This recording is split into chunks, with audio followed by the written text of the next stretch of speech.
Hi beautiful, welcome to yet another episode of Makeup Refresh, or basically simultaneously a makeup tutorial. Today I'm going to dig into some of my current favorite products I haven't shared with you, but also reach into some products I haven't touched in a while. These types of videos are always to encourage you to use what you have, but you might also get a recommendation from me here and there. Today, the star of the show is going to be these Morphe eyeshadow palettes. I believe I bought them a couple of months ago or so, and I love them. Not sponsored. I really love them and I recommend them. And the shades that I got for each palette are more cool toned, and I feel like I've been getting more requests for cool toned makeup, so I think this is going to be perfect to do a little mini tutorial with. I'm going to start by priming my eyes. I always mostly start with my eyeshadow before I do the base makeup, not just because of fallout, but also because I feel like I want my skincare to soak in for longer.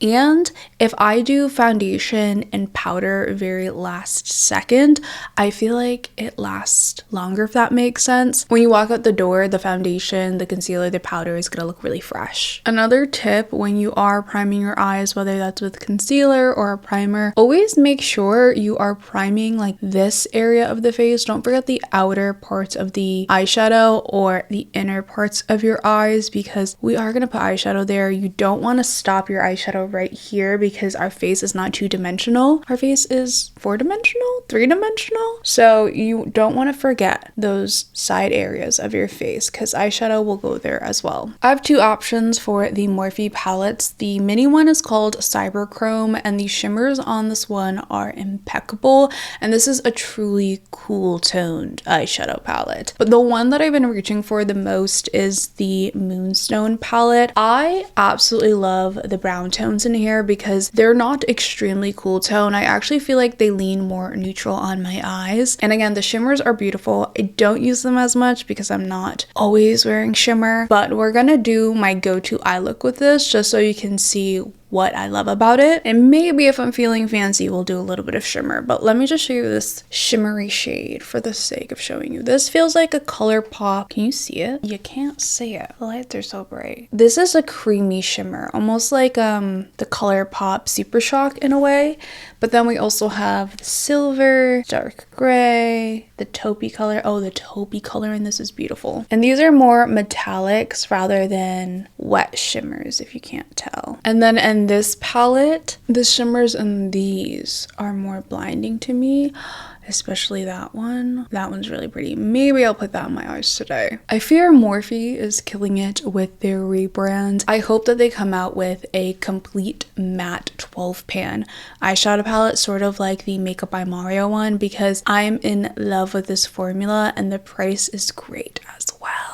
So you can't really beat the price. I think this is probably $20 something for all of these shades, and maybe this is 16. I can't remember exactly. And they always go on sale, or there's like a discount at Ulta.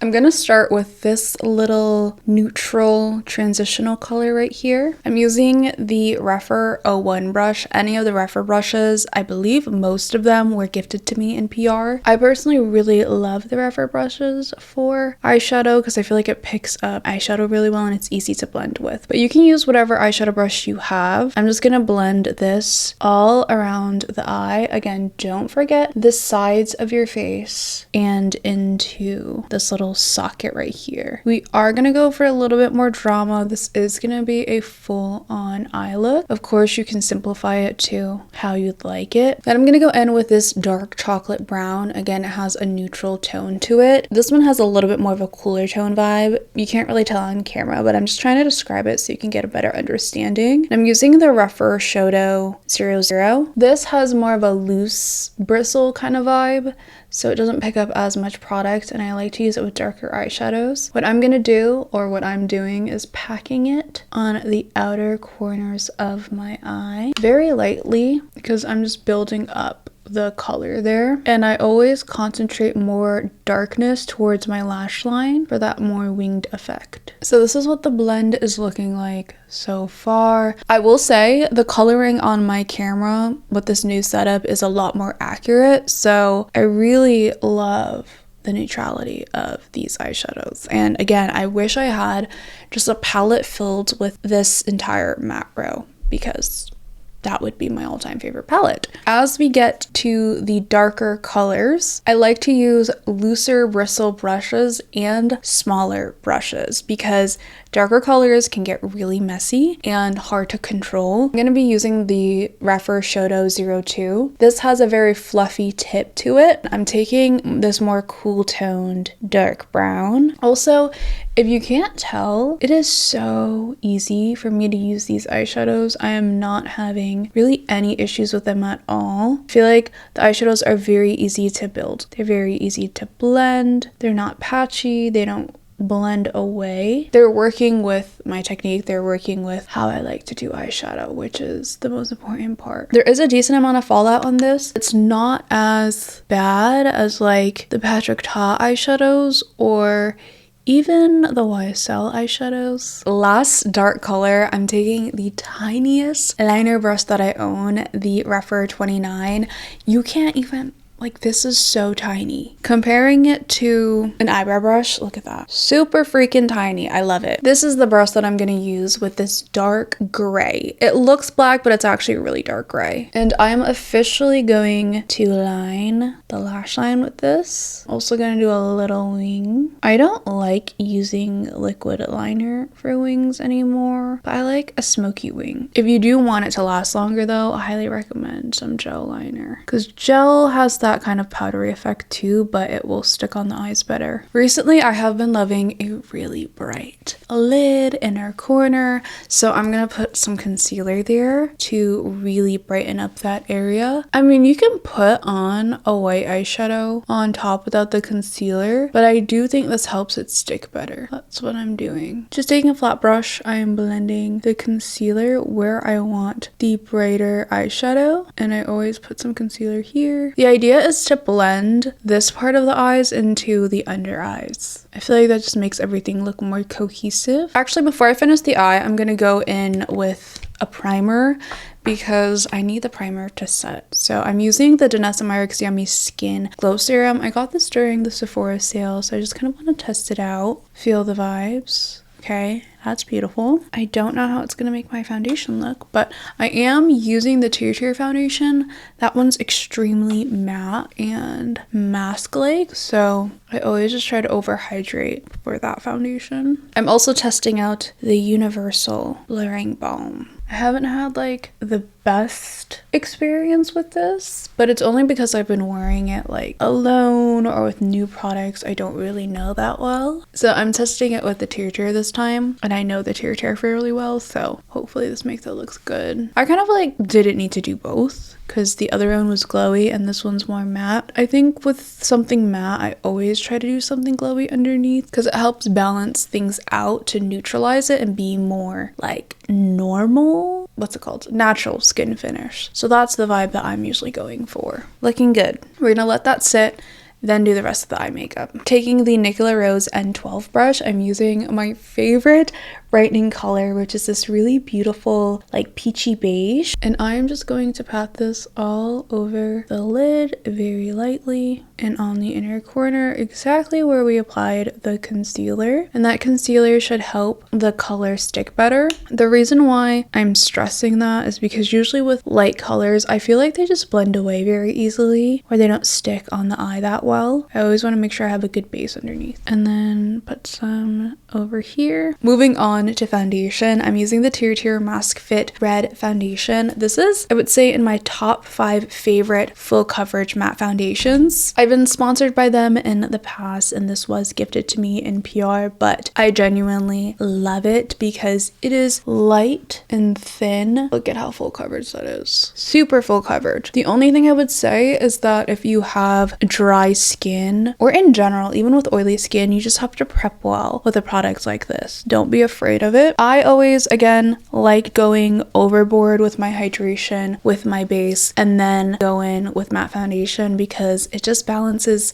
and neutralizes the finish of it so that it's not too glowy or not too matte. I literally feel like I don't even need concealer. Also, it's looking a little light on camera. I am using a different shade than usual. I usually use 30N, but I'm using 28N Oat. Maybe I made a mistake, but it does oxidize, so we'll see how it goes. Let's blend it down to the neck.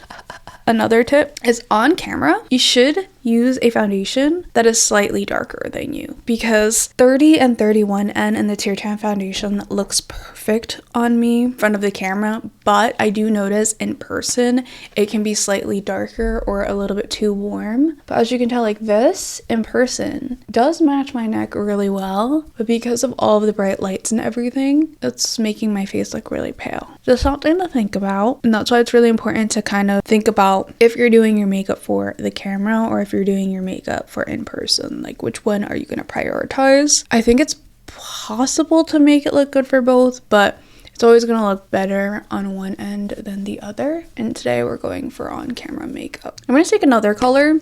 This one's 29N. I don't know where my 30 and 31N is right now, so we're gonna try these out and let's see if this will like just bring color back to my face because 28N Oat, it's not that it's not the right shade, it's just too cool toned. I think it doesn't have enough warmth or goldenness for my skin tone, so hopefully mixing it with 29 will give that a little bit more color.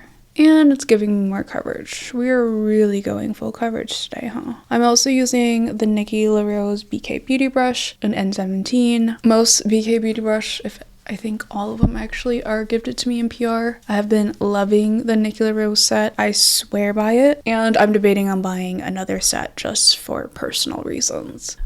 Because it's so good. This brush has 2 sides, and there's a synthetic side and like a powder side, and I use it for everything. I feel like I need more, so maybe I'll make that purchase soon. Okay, so obviously I'm looking a little pale, a little ghostly, but we're gonna fix that with some bronzer. I am gonna use a newer product to me. This is the bronzer that I bought at the Sephora sale. If you missed that video, definitely check it out, but it's the Hung Van Go Tan Sculpt in the shade Ambitious. And I have mixed feelings about this because it just depends on like what you have underneath, and I haven't tried it with some of my favorite foundations yet, so this is the ultimate test. I'm using the Rephr 38 and I'm just gonna lightly tap it. Yeah, that feels orange. This is my issue with bronzer sometimes. It blends beautifully, as you can tell. Like, that's a beautiful blend. I don't like when bronzers are too orange. I will also say it doesn't look as orange if I'm using a foundation that is darker than this, because sometimes with lighter foundations, it can really bring out the color of the products that you put on top. This seems to be very easy to blend and build up. I really like this brush with the bronzer, but I'm too scared to put on too much because it is kind of a warm color.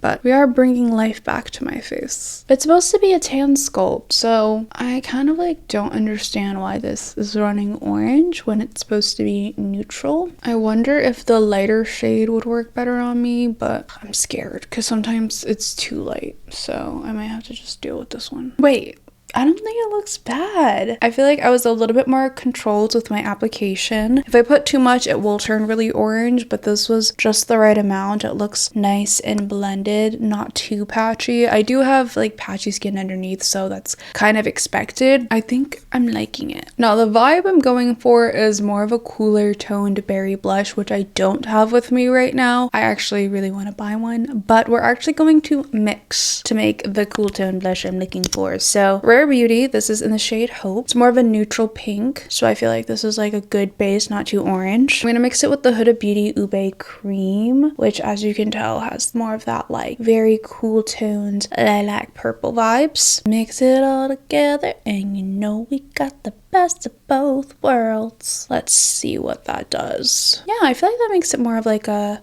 cooler pink. Lightly on the cheekbones. It might be pinker than I wanted, but it's fine. I think I just ruined my makeup. Okay. I might want to make that subtle later on, but we're just gonna go with it. Trust the process. Trust the process. That's the fun of makeup refresh. We're using what we have. We're figuring out what it does and if we even like what it does. I think I like the color that I made. I just don't know if I like it with the makeup look that I'm doing right now. But I am going to be putting powder blush on top, so that could fix things. I just like to use a liquid and cream base because it prevents the powder blush from looking patchy. Since I have a lot of texture and hyperpigmentation, it's really easy for things to look patchy on me, and this just kind of evens out the base for it. We will clean things up. We have not done concealer yet. So cute. I can't tell. That Huda Beauty blush smells so good though. I'm gonna use the same concealer I used for my lids and put them under my eyes where the hollows are. Put some over here too. And using the brush I literally can't live without, Nicola Rose N16. This is the best concealer brush I have ever owned. I lost it for a few weeks and I felt like my makeup never looked the same, specifically my under eye concealer. This blends out my under eye concealer like a dream. My goal is to do full glam makeup at least once a week because it is so therapeutic. This, in my opinion, just feels more complete than minimal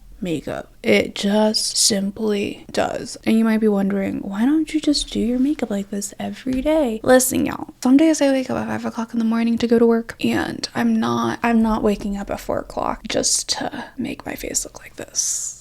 I do this for fun. I don't do this for other people. Another tip when applying concealer is just be strategic where you apply it. You don't have to like do it the way that everyone else does it because I feel like everyone's under eye bags and eyes are very different. I have a lot of darkness in this area, so that's kind of where I started concentrating my concealer. And I also have a crease naturally, so I just avoid that because it's going to crease. And then I also put on concealer here because that kind of lifts the eye and also cleans up the eyeliner too. Once all of my liquids and creams are on, I go in with the airbrush setting spray from Charlotte Tilbury. Just a little bit.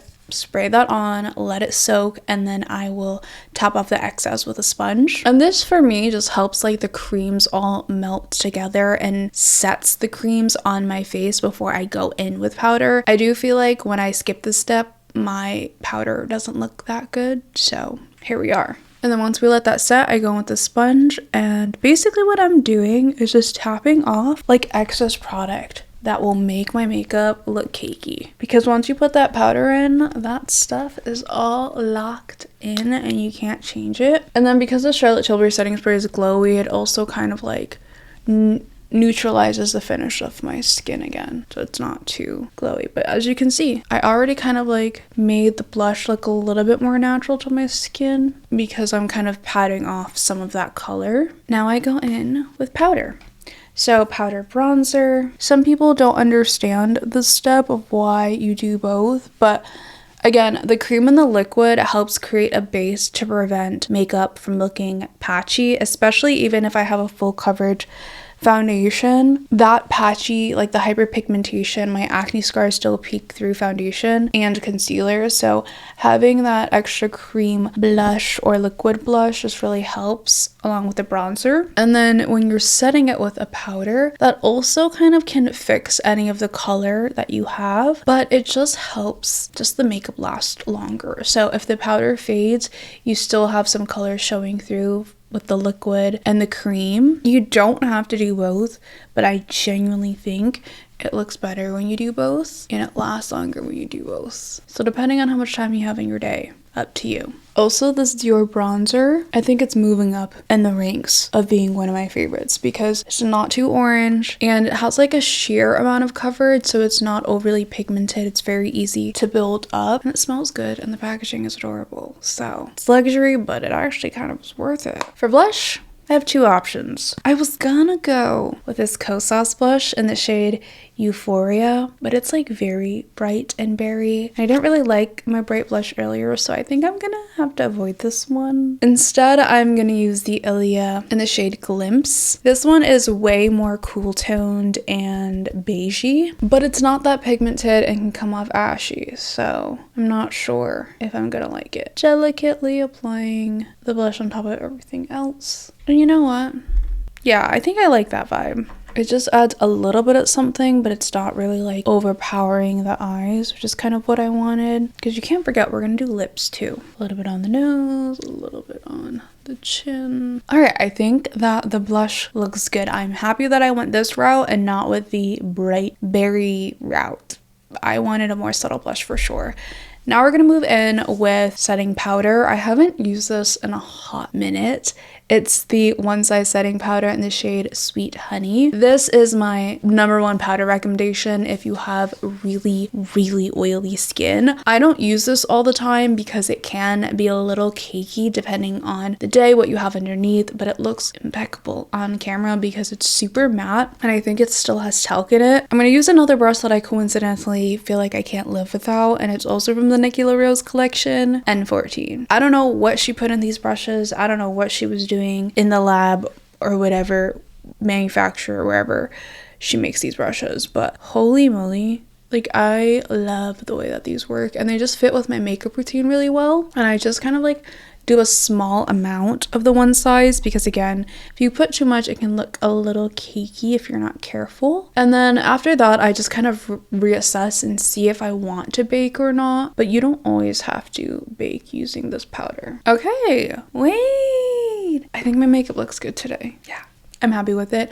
I don't think I need to do any like crazy baking, but again, I need more bronzer. I feel like you can't see it on camera. It like disappears. It's gone, right? Oh well, it's supposed to be subtle, no? Okay, so it's finally lash time. I'm using the Shiseido eyelash curler, and my lash tip is just to make sure your lashes are evenly curled because sometimes if you don't, your mascara will look wonky. My mascara of choice at the moment is the Clio Kill Lash Super Poof mascara. If you need your lashes to hold a curl, this is the one. I feel like it's also very volumizing too. Just depending on how you apply it, you can get it to volumize your lashes, but also lengthen them. And they don't feel like super heavy on the eyes. The formula of this really has more of that waxy mascara formula rather than an overly wet mascara formula. I feel like it makes such a big difference. It's so pretty, but it's not like in your face overdone. And because we're doing a full face, I might as well tightline the eyes too, and this just helps add volume to my lashes without using a volumizing mascara. And I'm using the LA Girl Intense Stay Auto Liner. I've been testing this one out because you guys have been asking me about like non-smudging eyeliners, and shockingly this one's not bad for how cheap it is. Great, I got on my contacts. Last but not least, my favorite part, which are the lips. I don't know what I'm going to be doing today. I really want to do Charlotte Tilbury Foxy Brown. I did repurchase the Foxy Brown lip liner during the Sephora sale and my package never came. It is literally missing. So can't do that. But that's what I would have normally done. I might stick with my usual. Actually, let's try this. Let's try something out. Cappuccino by Rimmel. This was a newer purchase. I've heard so many good things about this lip liner. Leans more cool toned. Yeah. That's a really pretty lip liner. It like matches the darkness around my lips. Yeah, no, that is so pretty. I could stick with my tried and true, which is the Armani Lip Power in 104. I don't know. Okay, it doesn't look bad. It doesn't look bad. But I don't know if I'm feeling it. Okay, let's try something else. It turns out it's not an Elle lip combo if I didn't use 4 products. I really tried to only use 2, but it was not working out for me. So of course I used the base as the Rimmel Cappuccino. That's a really pretty cool tone brown base. I feel like it goes well with my eyes, my cheeks, but obviously we had to use a brighter lipstick in the middle. So I used Kulfi Bangle Box. Let me just swatch this color for you. This is more of like a neutral cool toned pink. That wasn't really doing it for me. So I went in with a lighter pink. This one is the Armani Power in the shade 104. If you watch my videos, you know how much I love this one. It has a little bit more of a peachier tone to it, and then it still wasn't doing it for me. So I topped it off with the MAC lip liner in the shade Chestnut, and I just use this to kind of add more definition on my Cupid's bow area down here to really make my lips pop. And now I feel like the lip combo is satisfactory to me. I am very satisfied with how this makeup look turned out today. I'm usually wearing warm tones or like neutrals and peaches, so cool tones can be kind of tricky on me, but I feel like I really completed that vibe without having to wear grays or whites or blacks or even blues. This feels very, what's the word? Flattering on my skin tone, and I think I would definitely do it again. Hopefully you had fun doing your makeup with me. And before I go, I am adding a new segment to the end of the videos called Community Spotlight. Might come up with a better name, but basically in my Sephora recommendations video, I asked you guys to fill out a form asking for products that you would like to shop for. And today, someone named Art Lover has a light to warm skin tone with dry skin, is asking for makeup recommendations that she can wear on the go for super dry skin, daily work wear, in public transportation on the way to work. Don't you worry, girlie, I have a lot of recommendations for you. Her budget is $100 for a foundation or concealer, and eye makeup $80. So she got a big budget. This was very easy. First of all, I would recommend foundation sticks or a foundation skin tint instead of a concealer. I don't necessarily think you probably need a concealer. You might just want all over coverage, or you can use this as individual like concealer product. I would say to get the Fenty Eavesdrop Blur Smooth Tint Stick if you want something with lighter coverage that you can apply all over just to even out your skin tone. This is really great for drier skin because in comparison to the Eavesdrop, it has a little bit more of that slightly dewy finish. It's actually not that dewy. I take that back, but it's more creamy on the skin and it's a little bit glowier on the skin as well. You can easily use this on public transportation, blend it with your fingers, blend it with your brush, whatever you might choose. And if you want, you could go for a darker color to use it as a bronzer. Now, if you wanted a little bit more coverage for your dry skin, Live Tinted. I have yet to post my video about this because I did do a wear test months ago, and this is such a good foundation stick. It is completely underrated. There are so many different shades and it's not drying. If I were to compare this to like the Dior foundation stick, to me, this is way less cakey and way more blendable. This has more of a natural finish and I don't feel like it like picks on any dry spots on my skin. On top of that, the packaging reminds me of Westman Atelier. So if you have expensive taste, which it sounds like you might, I think Live Tinted would be for you. Now for eye makeup, I have a couple of options. It just kind of depends on what your preferences are in terms of how you like to apply your eye makeup.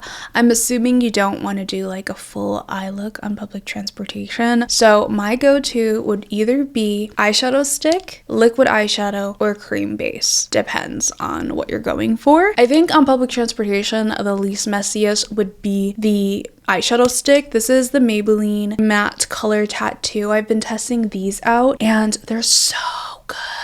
They also have a pretty decent color range as well. It is creamy. It gives you enough blend time, but once it sets, it doesn't budge. My favorite shade that gives me like a really natural, almost like my skin tone, is in I Am Unapologetic. This is like a warm tone brown. I also have this shade in I Am Determined.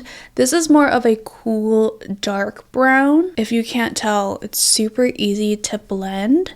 And again, once it sets, and it's hard to take off unless you have like micellar water or something. A higher end version would be the Laura Mercier Caviar Sticks.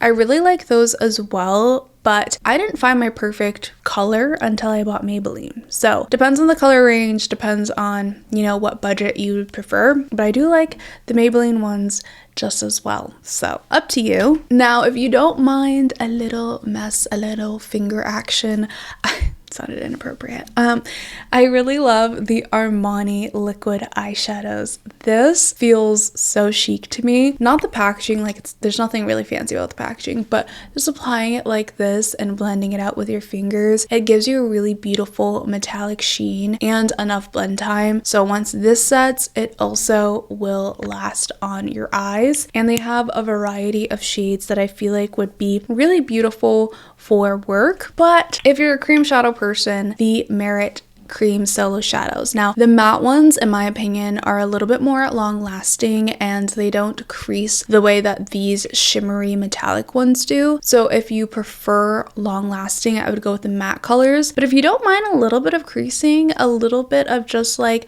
nice wet sheen, I absolutely love this Merit one because it just looks like a very subtle sheen. Like it's not overly metallic, overly done. And I have the shade in Surrealism. It just gives my eyes a really beautiful glow, makes me look a little bit more awake in the morning. So that's why I go for this one sometimes, even if it does crease and maybe doesn't last as long as the others that I recommended. So if you want a personal recommendation, make sure to fill out the form. But that is all for today's video. Thank you all so much for watching, for all of your continuous love and support, and I will talk to you soon.